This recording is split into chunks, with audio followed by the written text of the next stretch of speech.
Well, hello, my friends, and welcome back to Nuggets at Noon. And today I've got another guest with me, and it's my dog named Willie. Now, Willie is one of 11 beagles that I have, and Willie is actually one of the oldest. He is almost 14 years old, so I've had him a long time. He's a really good dog, good-natured dog and whatever, but he loves to run rabbits. And the other day, actually it was Saturday, one of my friends took my dogs, most of my dogs anyway, and took them out to run rabbits. Well, most of them I have GPS collars on them, so I know where they are. He knows where they are. And so most of them have GPS, but Willie doesn't have a GPS collar because he's an older dog, and he doesn't chase deer, and he'll just stick with rabbits, and I don't have any problems. And most of the time when my friends take them, there's no problems of finding Willie because he always comes back. But the other day, my friend had my dogs, and all the dogs came back but Willie.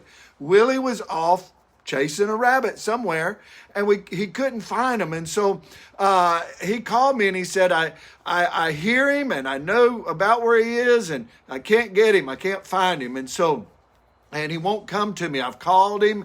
And so I was going out of town. And so I told him, I said, before I leave, I'll come by and see if I can call Willie. And so I went up there and I went about where he said he was at. And I called Willie and I said, do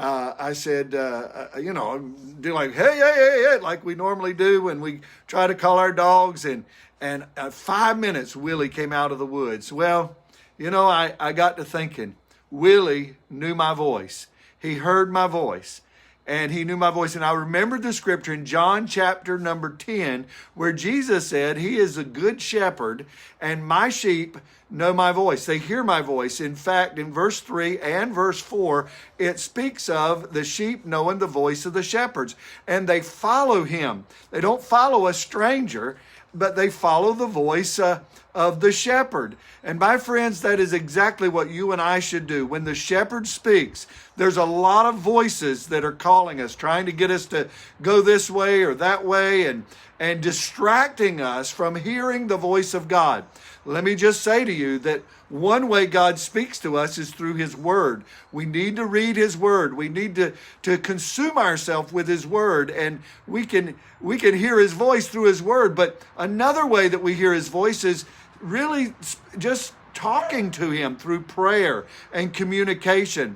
You say, well, I don't hear his voice. Well, sometimes he whispers. When God whispers, it means he's wanting us to get closer to him so we can hear. When people whisper to us, we have to get closer to them so we can hear what they're actually saying. And so, but God speaks to us through his word and through prayer. And I just encourage you, if you want to know the voice of God, you've got to get close to God. And remember what Jesus said, my sheep know my voice. Willie knows my voice. 5 minutes. My friend said, I've been calling him for an hour, and I got up there in 5 minutes. He come walking out of the woods because he knew my voice. God bless you. Follow the voice of God. We'll see you tomorrow. Bye-bye.